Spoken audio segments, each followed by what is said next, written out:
In this episode of Present Influence, we're pulling back the curtain on some of the most fascinating and often misunderstood skills in human interaction. Now, my guest is Brad Beeler, and he's a former US Secret Service agent with years of experience protecting presidents, interrogating suspects, and reading people in high-stakes situations. From busting counterfeit rings to detecting deception in murder cases, Brad has seen the best and worst of human behavior and has learned exactly how to tell the difference. Today, he's sharing insider strategies for building trust, creating powerful first impressions, reading audiences in real time, and spotting when someone's not being straight with you.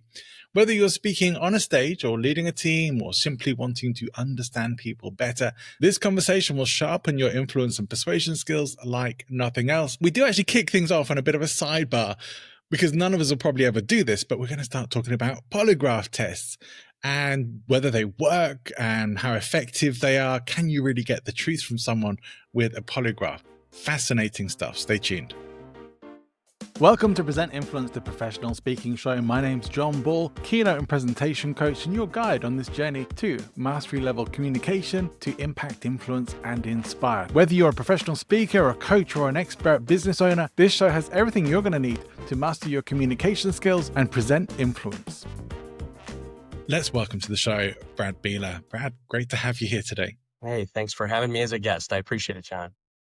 I've been looking forward to speaking with you. I haven't had anyone with your kind of background on the show since the very earliest days of doing my podcast back in, I think, 2019, early 2020. So it's been long overdue, and I'm very much looking forward to our conversation. But just to give us a little bit of background on you, within range of what you can actually tell us about your experience and your background with the Secret Service.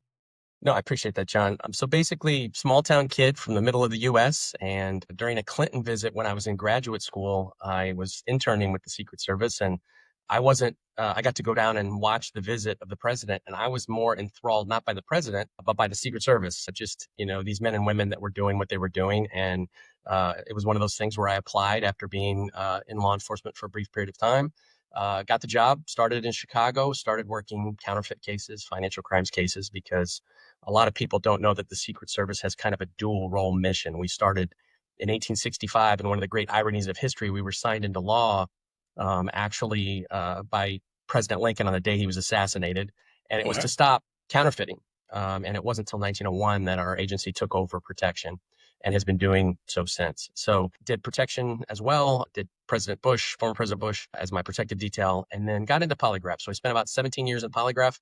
And the way we like to do polygraph is we would polygraph our applicants as far as to deem their suitability for the job, but we would also do a lot of polygraph examinations for the local police departments to give back to them for what they do for us. So hundreds of cases of child sex or sexual assault and murder, talking to those people. So very influence driven as far as getting those people to move from point A to point B in the process and potentially talk to you about something that's against their self-interest. You're basically selling them jail in that regard. Oh, wow. Lots there. And I was thinking, I definitely would want to come and hang out with you in the US because I'm going to feel very safe and protected. And I'm thinking, yeah, but you're going to know if I'm not telling, if I'm telling porcupines or anything like that. So, but yes, it's very, very cool background and very, very extensive. Thank you for sharing that experience with us. And probably one of the things that stands out particularly about what you're saying there was the whole sort of polygraph thing. I know we see a lot of that in films and media and always hear, I don't know how true any of this is because it is just from media, my knowledge of this, but that polygraphs aren't allowed to be submitted as evidence in court cases. But does that mean that they don't work, or do they work, or are there people who are just very good at cheating them? Great. What's the reality with these things? No, it's a great question. It's a tool, and it's a tool that we put in our investigative toolbox, right? Some people are like polygraphs that don't work or you can beat them. First off, the people that say you can beat them, if you go to a car mechanic, they're going to know what a car looks like. They're going to know how an engine runs, just like a polygraph examiner. If you think you're going to alter your physiology and I'm not going to be able to see it, okay, good luck with that. Also, would organizations in our intelligence community that place a lot of faith in polygraph, would they use an instrument that is flawed, that somebody can go online, learn how to beat?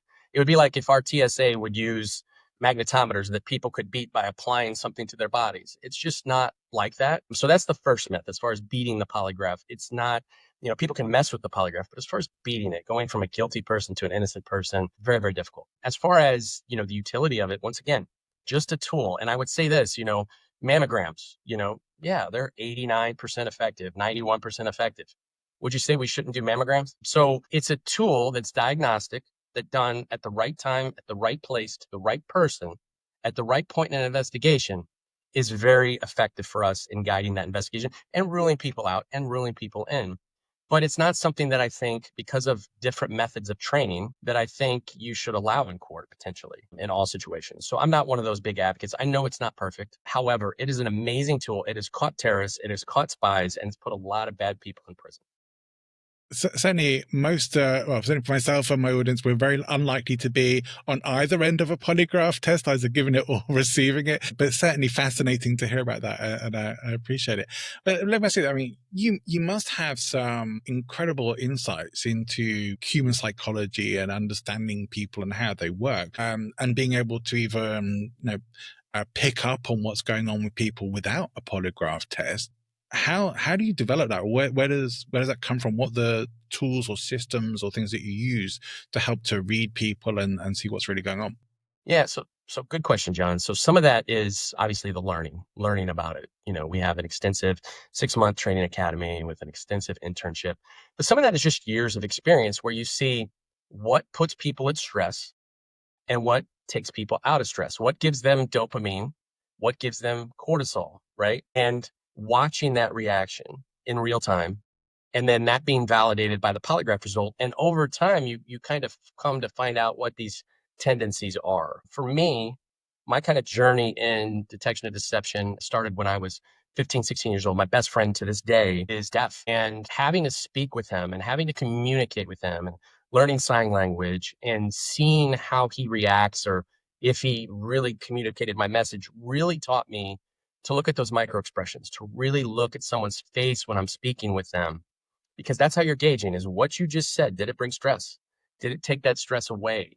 And I think all too often we lose sight of that, is putting all of that together in the lyrics, the words we say, the soundtrack, how we sound saying them, and the dance, which is the body language. Is that too many people don't put all of those together. And I know a lot of the people that you're talking to in your crowd are presenters, and they may have somebody wrote them a great speech, and they can, they've got great material, but how they present it is terrible. Or they may be great at what they present, but their lyrics is terrible. It's lining all that up that is key to getting your message across. I hope most of the speakers I work with are writing their own material, or at least very involved in the process of creating their talks. And certainly if they're struggling with that delivery side, they're definitely on the right podcast. But with all that said, I think one of the things I studied, for whatever value it has, because I think it's very limited, but I studied neurolinguistic programming ages ago, paid to do several courses in it stuff. Still think I might have been a bit ripped off with Yes, you were. Yeah. You were, John. But I mean, is any of that, in your opinion, very little useful or valid? Very little. Very little, John. Is that that started in the 70s through the 80s. It was taught, eye accessing cues, looking to the right when you're doing this, when you're the left when you're doing that. So much of it's nonsense, and sadly, it's still taught out there. When scientists show time and time again, there's very little validity to it. I wish there was. One of the great gurus of body language, Joe Navarro, he will talk about how when it comes to body language, it's not great for detection of deception. And he's right. In fact, people that are very good at lying are very good at displaying body language that's indicative of being non-deceptive. So when you start looking for those cues of, is this person lying to me or not, and using NLP as a result, maybe you're going to be as wrong as much as you are right. And you're going to have confirmation bias when you start to see those things. And it's really going to affect your assessment in the long term. So yes, you were ripping.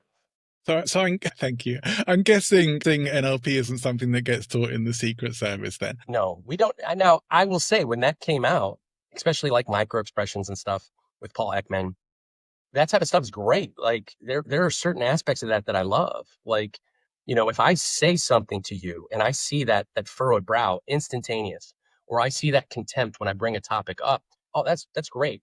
But that's not a micro expression. That's not NLP. That's me just looking at a macro expression that is flashed on your face. Micro expressions are literally in an instant. It's almost operating at the subconscious level. So for me, I try to keep a slightly positive face when I'm talking, and I like to gauge that other person's face as far as, what did I just uncover a pain point? Did I just see something that was uncomfortable? Did I just flash across the sense of, now they get me? So, and the same thing is going to happen with the people listening. If they're doing a keynote or a presentation, I'm going to be able to look at that crowd, and I'm going to be able to see, what are they grooving on what I just said? Or am I losing them? Are they all looking at their phone? I need to change things up. And if you're just stuck, like, I'm presenting my material, I'm not looking at the crowd, I'm not picking up, then you're going to have a problem. Right. So being able to kind of read people and even read groups to some degree is helpful. And I do think, that probably one of the things that I do put some validity to from those trainings was some of the body language and rapport stuff, which I think Yeah, is sort of effective, like the absolutely. matching, mirroring, Matching, vocally, mimicry, physically. all that, John. And I will say this is that, yes, I want to come out when I first come out on stage, right? First time I want him to see me is me coming out. I don't want him to see me working on my PowerPoint, trying to get my clicker to work, right? Trying to get the HDMI cable to work. All of that, your best friend for these presenters is your IT professional, is your dedicated person that gets that presentation dialed in before the group comes in. So all they see is the goodness when you come forward. And I'm going to show ventral displays. I'm going to show basically the middle part of my body, which, if you look evolutionarily, is something people guard when they are in danger. And I want to come out, and I don't want to look like a prey animal. Okay. I don't want to be small. I want to have a ventral display. I want to take up some space. I want to have as much distance between my ears and my shoulders as possible. I want, if you look at the best TED Talks, they typically have over 400 hand gestures during those 18 minutes. And so there's a lot to that. And they're controlled hand movements. So yes, syncing up that body language, using that body language is very effective in your communication. If I just get up there and I get behind a podium and I just speak the words, you're not going to sound like Churchill. Right. I do remember, this is kind of going back to NLP skills training, but this was actually tied into presentation skills training. And it came more from a psychologist called Virginia Satir, who was a family therapist, who talked about these sort of 5 archetypal movements. And I wonder if you've ever come across anything like that, or if there are particular, if you're aware of particular body movements or hand gestures that are good or not good to be doing when you're on the platform, that go a bit further from what you're saying there. Yeah, absolutely. And you see this with politicians. I never point. Never point. Okay. You'll see politicians, you'll see Obama, you'll see Clinton, you'll see them do the thumb, right? And they'll be Yeah. telling their points, but they never point. Pointing is very, very problematic. It's universally, cross-culturally viewed as problematic. That to me is a definite deal breaker. Nice hand is another thing. You got to be careful about that. It's too adversarial. It comes across as aggressive to most people. So I would say that is something that I would definitely avoid.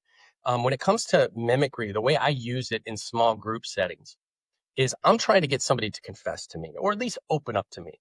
So what I'm trying to do is look at anchor points. And when I say anchor points, when we first talking, it's hard to see now, but crossed arms, crossed legs, these are anchor points, right?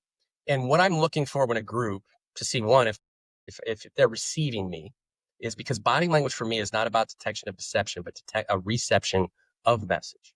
So I'm talking to a bad guy or I'm talking to a group, and I see that initial, they're just kind of taking me in. And then all of a sudden I get a point. I get a little eyebrow raise. Okay. And then I get a release of an anchor point. And then I get a lean forward. Now they're listening to me. Now we're on the same plane. So what you want to do is make sure that they're not mimicking your bad posture. And what I mean by that is, if you come out and you're presenting like this, chin down, furrowed brow, they may be mimicking you, but that's a negative state. I want to be smiling. I want to have my eyebrows up every once in a while.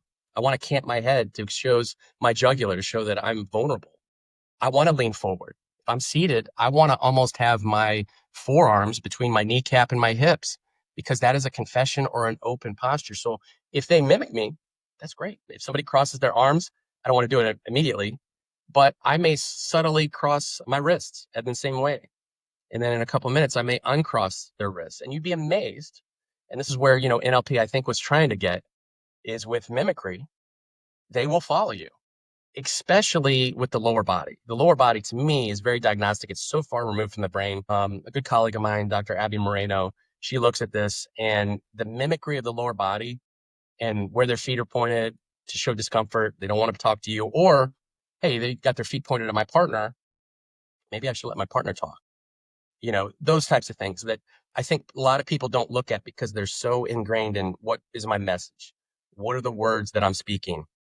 Really taking a chance, slowing down, and being able to take the whole picture in is very helpful, not just in a personal setting, but as far as the whole audience. You've got to be able to find those 2 or 3 people that you connect with. And, then you also have to find those people that you're having a hard time with. And how can I really connect with that person to get my message through? Do you feel then that it's worth people who are on stages regularly taking some time to work on body language and to understand it more for themselves, for what they're doing, and for their audience as well? Yes, because the research shows, Joe Navarro will talk about this, is when there's an incongruence between your message and your body language, people evolutionarily are going to look at the body language and they're going to trust the body language. So yeah, you need to work on that. Vanessa Van Edwards is amazing when it comes to cues, and great book. That if you look at that with the studies that she's done where she looks at cortisol levels and things like that, that's great stuff. Paul Zak, great in this field.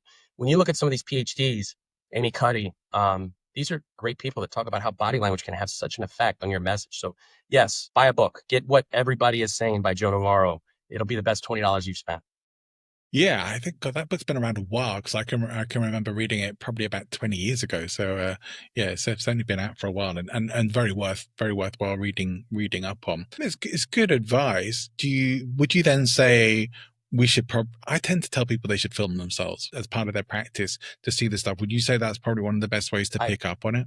You hit it right on the head. I'm glad you brought that up because I'll take my students. So I taught polygraph and interrogation for about 8 years at the National Center of Credibility Assessment, where all of our intel and law enforcement polygraph examiners go.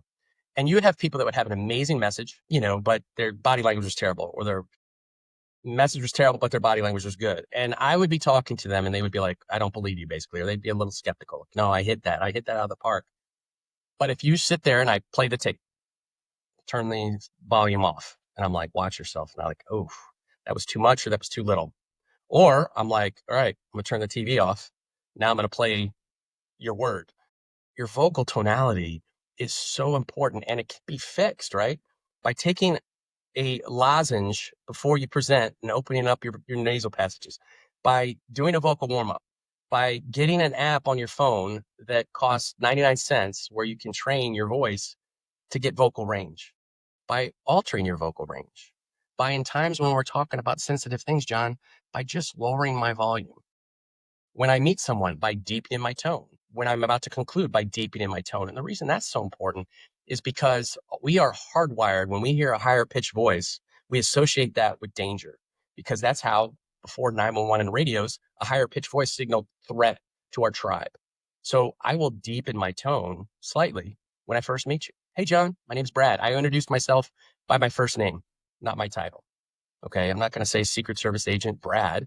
You're not going to confess to Secret Service Agent. You're going to confess to Brad. And handshakes, John, too many people suck at handshakes. You can't make a good first impression if you have a cool, clammy handshake. If it's a shake versus a hold, so here's a couple things you can do, John. These are so easy. I put spray antiperspirant on my hands. Okay, before I know I'm going to be shaking a bunch of hands. You will never get a wet handshake that's going to denote stress. I may be stressed like crazy. Okay, I'm going to have a warm handshake. So before I'm going to meet somebody, now I don't want to do it right in front of them because that says I'm nervous. I'm just warming up my hands. But I'm gonna do this right before I turn the corner to shake their hands. Or if we're at a table, I'll sit on my hands because that'll warm them up. So that when I greet them, they're gonna get a warm handshake from me. They're gonna get a dry handshake from me. And I'm gonna be slightly pronated. So I'm gonna be at like the 1 o'clock position. People like to pronate their hands, so they're in a closed position. So if I'm kind of unpronated, it's a great landing area for them. It's the lightest part of my hand. And what it's gonna show is I don't have a weapon. Okay. That's why we like to talk with our hands in front of us. That's why we like to use open gestures. I'm not a threat. And you can't impart knowledge into people. You can't get it until they trust you.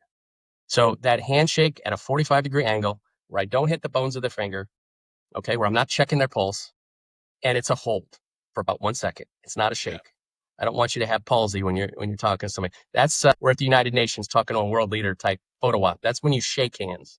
The best handshakes are it's a brief handhold, and then we open back up and we stay ventrally aligned. Too many times in law enforcement, the people I teach, they close off their body language, or they open their body language almost to blade themselves, because that's what they've been taught.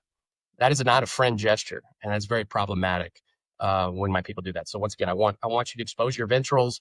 I want you to expose your jugular. I want you to give that eyebrow flash when you introduce. All these are easy, scientifically proven friend signs that you can use in any type of interaction to help you.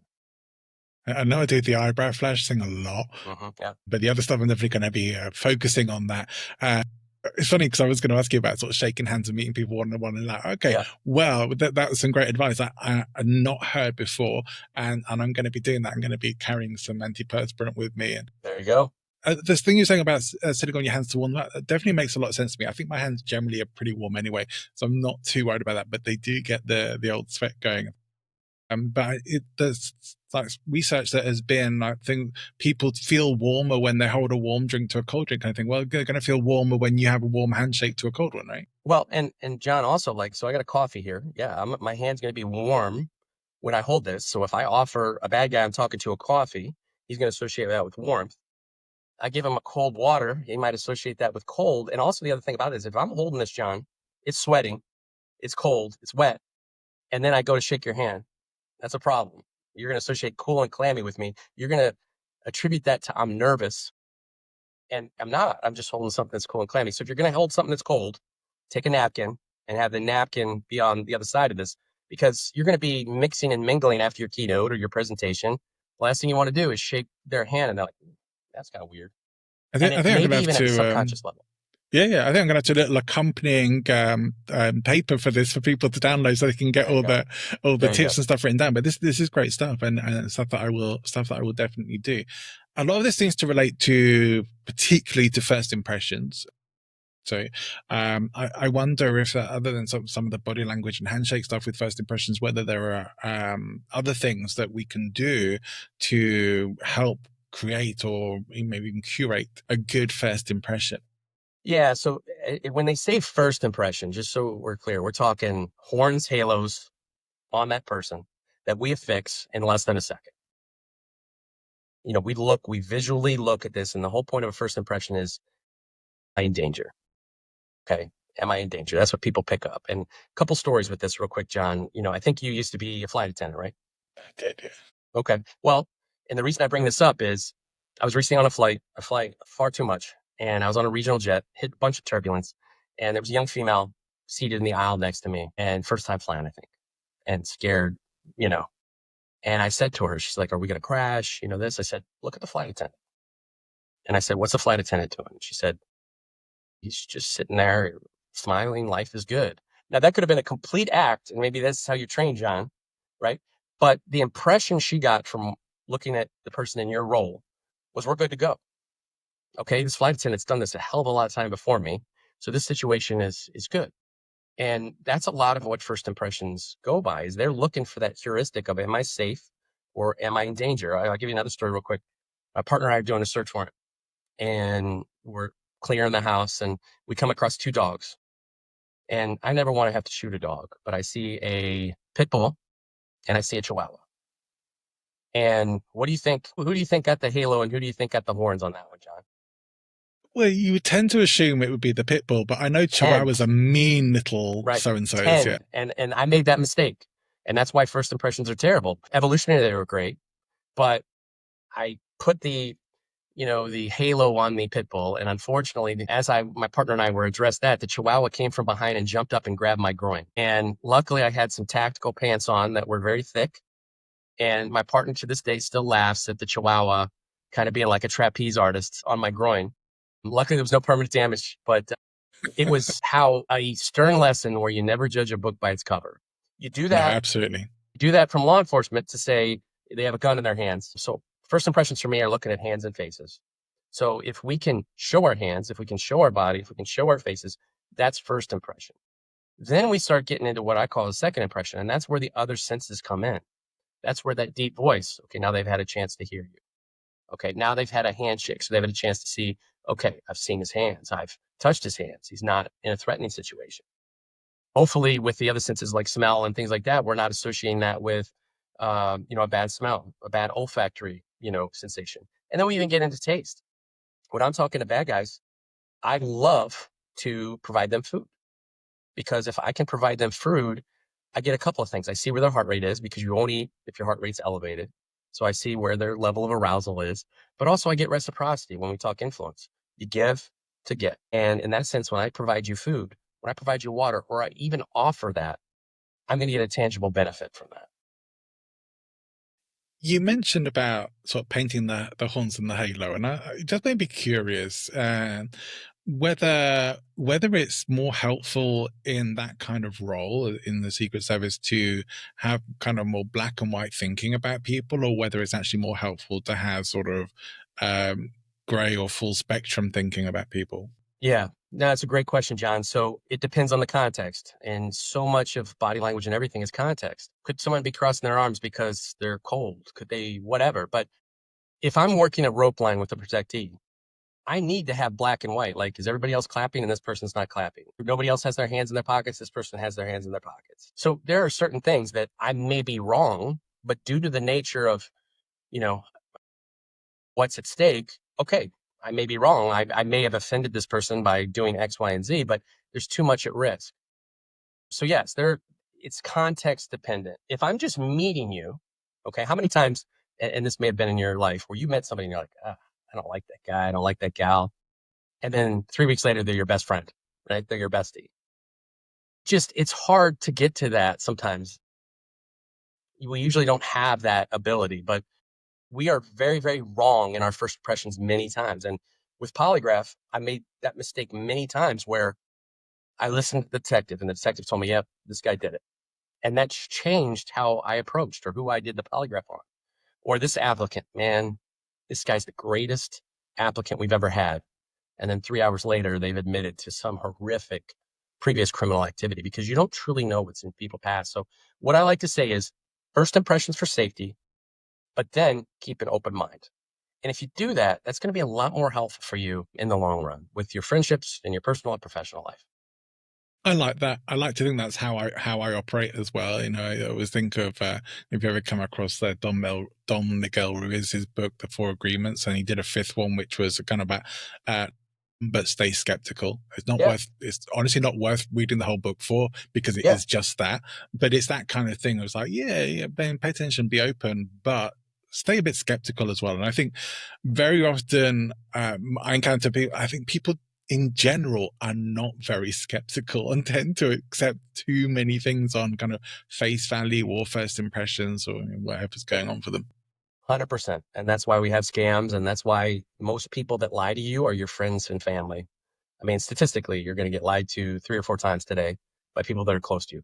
Probably very small lies, self deprecating, or, they don't want to hurt someone's feelings. But lies are what is the social lubricant. They say alcohol is the social lubricant, lies are the social lubricant.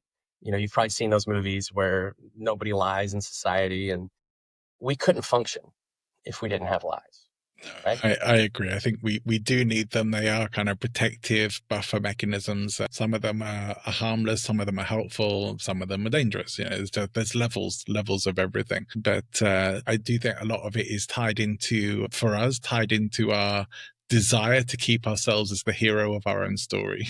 Yeah, right. You get to choose your own story by doing that, and you get to be, like you said, the hero, or at least not the shameful victim, right? Sometimes it's not about being the hero. It's just, how do other people view me, and can I alter that message? And there's certain ways that you can check for that. I don't know if you ever want to get into that, as far as if you think people are lying to you.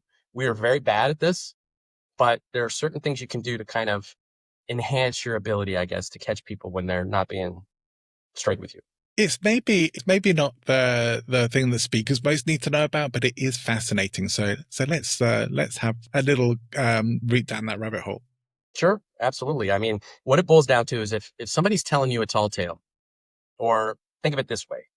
Are you a dog owner, John? I have been, but not at the Okay. moment. So you can have a dog on a leash, or you can take the dog off the leash. So it's an open-ended question if they're off the leash, and it's a closed-ended question if they're on the leash. So that's the metaphor I kind of want to use.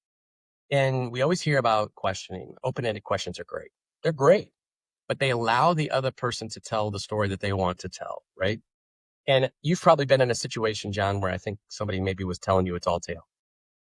Once or twice. Yeah, I make this much money, or they're going on a tall tale. And you don't want to just completely confront them. Let's say, for instance, somebody says, hey, in high school, I scored 40 goals at my local club, whatever, whatever. And you have no way to verify that. There's no internet posting of it. And you're just listening along, but there's no way Bob scored 40 goals for his local club, right? So here's how you cover it up. As Bob's saying, yeah, I scored 40 goals, you say, wow, you scored 40. Now we just put Bob on the leash. And Bob has to make a choice. He has to choose his own story, as you said earlier. And the spotlight is now on him. And the cortisol's dumped. And he's like, oh my God, I may get caught in a lie. And a lot of times what Bob is going to say, well, I can't remember how many, but it was a lot. Because that's his self-effacing way to walk back on that lie. So that's a good way. I use that a lot in my everyday experiences, just to ask the question, like, wow, you did that?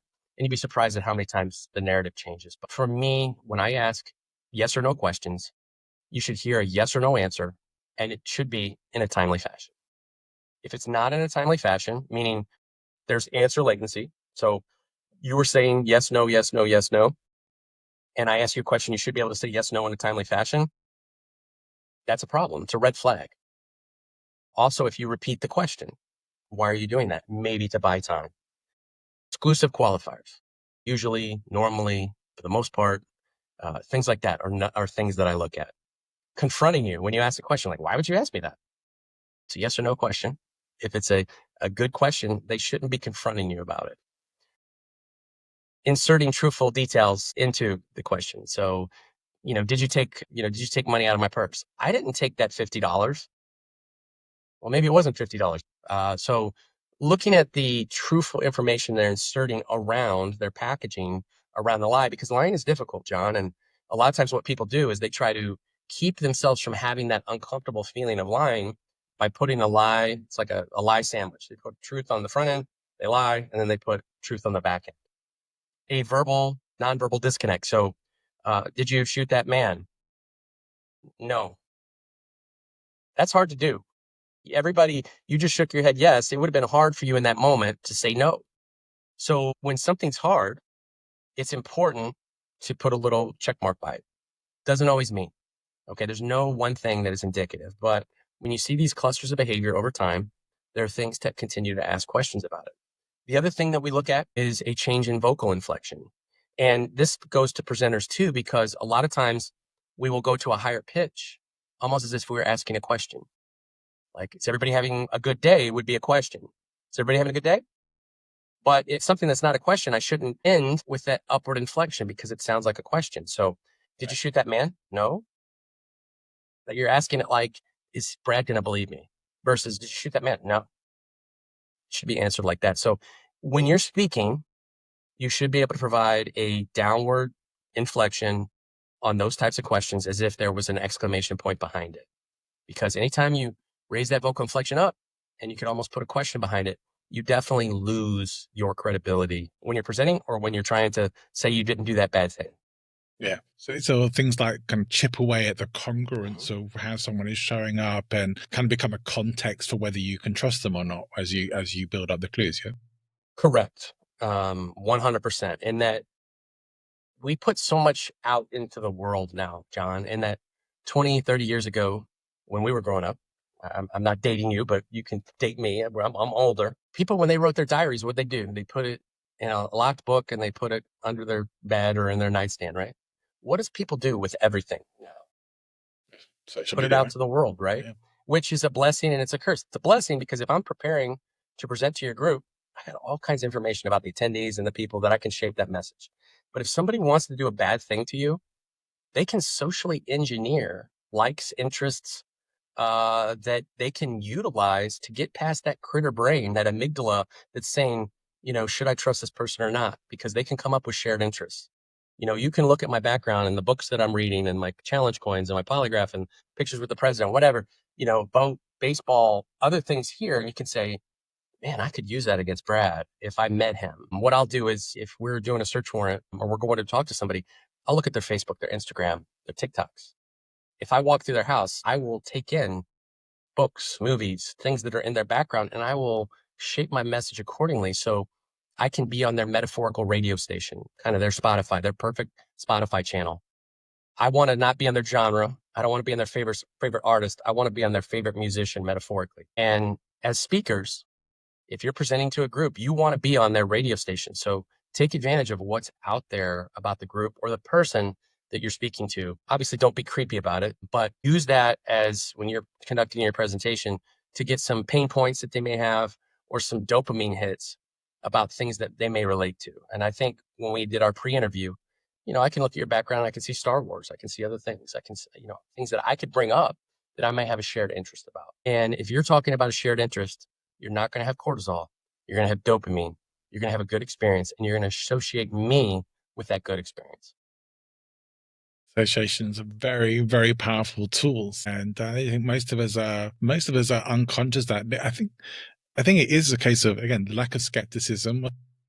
Yes. Sometimes lack of critical thinking, that we don't think people would be so calculating or prepared of things. Again, why people get scammed so much, I guess. But it is fascinating, and even when you know this stuff, you're not fully protected against it, right? We're all susceptible to things that can trick us psychologically, or to people, trusting people who we maybe shouldn't be trusting, partly because we want to. We can override. I think we can override the red flags sometimes, right?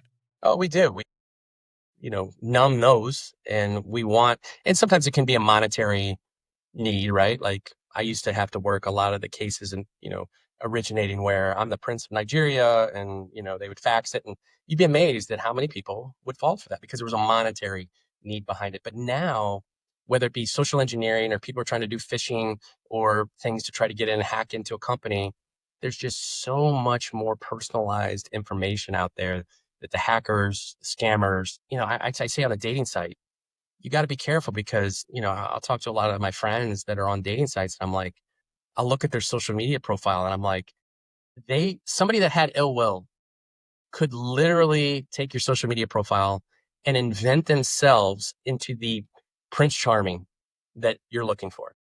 And they will get by all those systems in your brain that should be popping up all these red flags. They will completely take advantage of you. Are there signs and things that we can or should be looking out for more with people that might be bigger clues, bigger red flags?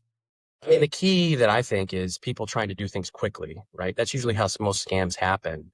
Is I need some immediacy, right? Like I'm in this foreign country and I've been detained and I need money sent this way through a green dot, which, okay, that doesn't make sense. Card. So the immediacy of it is to avoid a scam, to avoid typically things that are going to work against you. Take a step back. All right. Like almost have like a mythical third person behind you that's like, why do I feel this way? Not what they're saying. Why do I feel like I need to act right now? A stock tip, a Bitcoin purchase, a date. Why do I need to send this picture? Why do I need to do these things? And almost just take a second, take 5 seconds. And many times that's when you can stop the scam from happening, is in that 5 seconds of why do I feel this way? You shouldn't, right? Why did you buy the car from the car dealership in that moment? Because act now. This is the last one. This is the last model. The promotion ends today. Does it really? Okay. Probably not. And if you went home and you slept, you might get $1,000, better deal, or you might find something somewhere else. Did you need to act in that moment? Immediacy is one of those influence principles that can be used nefariously, unfortunately. Right. And in that example, relating very much to the scarcity principle, I mean, do a lot of Cialdini's principles come into the work that you've done? Yeah. And I got to be careful about them, scarcity, especially because that can be misused. I don't want to say, hey, if you don't talk to me, you're going to go to jail for the rest of your lives. I don't want to obviously offer promises. So scarcity is one I stay away from. Reciprocity, absolutely. Social proof, absolutely. And that's for good. People I'm talking to, they're innocent, and also people that I'm talking to that are guilty. And I'll give you, for instance, I'm working a case in Texas, homicide case. The individual is very anti-law enforcement. I don't know if he did the bad thing or if he didn't do the bad thing, but he's very anti-law enforcement. So how can I change that perspective? I have the police dispatcher who I say, do you know this person? He goes, absolutely not. I said, you're going to be in the room when they bring him in. And I said, we're going to create a little scenario here. I said, when they bring him in, I want you to give me a hug and say, Brad, thanks for letting me get that off my chest. I appreciate it. And then I want you to walk out the exit sign. Now, that interaction to the guy that was very anti-law enforcement, scared, When he sees that, what does he think about me? I'm fair. I'm honest. I'll listen to him. I won't jump to conclusions. That is going to be as effective for me if he is innocent or if he's guilty, to get him in the right headspace. Now, in that situation, it worked out for us where he admitted to killing the female in question, and it was a positive result. But if he didn't have involvement in it, it would have got him in the right headspace where I could have been able to determine that. So social proof, even saying things like, hey, I've done this 1,000 times when I've done it once, is going to make people, who do you want to work on your knee, John? Do you want to work the person that they just got out of school, or the dentist that just got out of dental school, or the person that, they got the plaque on the wall or the football jerseys on the wall of all the people that they did surgeries on, right? So the social proof is definitely reciprocity. Give to get is so important. I always give water. I always give drinks. I was in Japan working a protective detail, and I gave a $1.50 service pen to my Japanese counterpart after 3 days, just as a nice gift. There was no ulterior motive. He took off his father's cufflinks that his father had given him for his graduation from high school, and he presented them to me. I felt like the worst American ever, right? And I'm like, no, I'm so sorry. I didn't mean that. He's like, no, this is a great gift. I will give this to my son. He'll be so proud. Yeah, of course, I'm going to give you something back. And not 3 weeks later, I'm working. The president of Iran came in, Ahmadinejad, and their detail leader had their official Iranian pen. And at the end, they were very respectful. I provided my American pen to him, and it was a $1.50 pen. No, not my official pen. And he took off his serial numbered Iranian pen and presented it to me from reciprocity. These are people that we maybe don't get along with, but out of respect, because I gave him something, he gave me something back as well. So reciprocity absolutely is huge. Curiosity. I know it's not one of the influence principles that Cialdini talks about, but it is so important when you talk to people. If they feel like they're teaching you about something and you're curious, honestly curious about it, it's amazing how they go from defense, like, is this person questioning me, to, oh my God, let me tell you about that. I learned so much from just asking, oh my God, tell me about that. Be curious is instead of judgmental. It's a famous Ted Lasso quote. No, I agree. I remember meeting a guy, actually, my first trip to the US, we're meeting a guy who just asked question after question after question. But I didn't kind of mind talking about it. I guess we all love talking about ourselves, right? I mean, I was only 16 at the time Absolutely.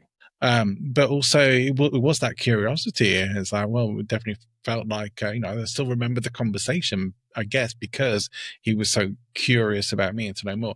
And there are quite a few influence and persuasion principles that Cialdini doesn't get to in Right. his major works that I've come across since then as well, which certainly would be interesting to see more studies and works into those too. I'm wondering, I mean, I want to respect your time here as well. Are there any other things that elements of influence or persuasion that you're aware of that you think might be useful or helpful for speakers or communicators to at least be aware of, or maybe even to use in their day-to-day or in their presentations? Just now, as far as asking questions, right, is that when we talk about ourselves, we're going to go to things that give us that dopamine hit, or we're definitely going to avoid those things that give us those cortisol, and they are going to associate that with you. If they're doing most of the talking, that's very, very good for me, especially in the interview stage. I think respect is also so important in that what happens after a big football match, in which it's a heated football match, or in the United States, a big hockey match? They exchange jerseys. They shake hands. There's respect. Like, I've talked to some of the worst people on this planet, pedophiles that have done horrific things, people that hate the US, murderers that have killed 6, 7-year-old kids. But I can't show the disdain that I'm showing you right now when I'm talking to them. I have to show them the respect as a human being. I provided you, Maslow's hierarchy of needs. Did I make them feel safe? Did I make them feel like they were in a good place? If you want to think of the Catholic faith, how would a Catholic priest get somebody to open up? He would create a private environment. Okay. If those confessionals were fish bowls, nobody would want to talk. If that Catholic priest was judgmental and said, really? You did that? Obviously, that would shut down conversation. If there was a microphone in there that was projecting it to the outside world, that would be a big problem. So respect is very important. I think that as far as not judging that other person, even when they tell you horrific things. And observation. Too many times we are outputting and we are just ships passing in the night, this transactional talk, what that person did that made you feel so good on that flight, that asked you all those questions, that made you feel great because you're not used to that. We're all used to just outputting and not really listening to the other people. So using those active listenings where, I'm summarizing what somebody's saying, I'm giving them those empathetic statements afterwards. Oh, that must have been so hard. Or those false statements, or, just, things in which I'm forcing those follow-up questions or follow-up answers from them. I'm giving them those minimal encouragers as they're talking and giving those signals of interest, with that eyebrow flash or whatever, that's letting that person get that dopamine hit that is going to allow them to, once again, to open up and tell you more. Because when somebody feels like they can tell you anything, they're going to tell you everything.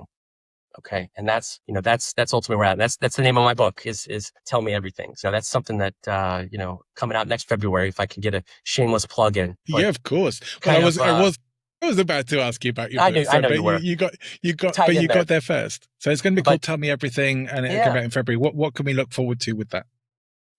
Some of the stuff that we talked about here, but what I try to do, John, is literally take from start to finish of a conversation.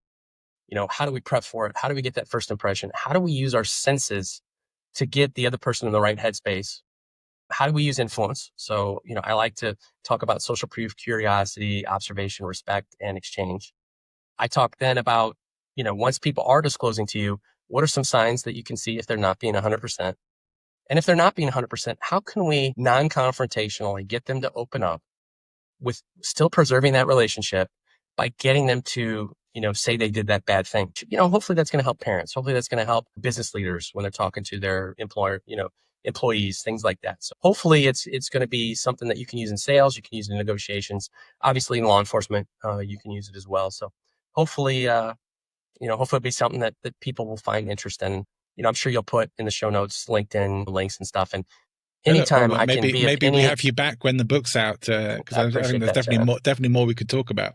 Absolutely. Anything that if people want to connect with me, I will gladly, if I can't answer the question for you, thankfully I've got a good Rolodex of people that hopefully can answer that question for you. Awesome. Brad, I look forward to the book. I think I'm definitely going to have to put together a little comprehensive free study guide for our listeners. So if you want to go and check that out, it'll be in the YouTube notes. It'll be in the show notes. Go and get that, and I will make sure you can. I'll get AI to create a nice little summary for you all. We love AI. So you have to try and remember everything we had today because we covered a lot, but it was really good, gold stuff, and really helpful, very interesting. Brad, thank you so much for coming and sharing all this with us on Present Influence. Thank you very much, John. Well, fascinating stuff from Brad Beeler there. I think, as I mentioned to Brad at the start, my last time chatting with anybody with Secret Service experience was years ago, and that was fascinating too. This time, I think I had better questions to ask and was super fascinated by his answers. So it's like part body language decoding, part influence and psychology, and part streetwise Secret Service savvy.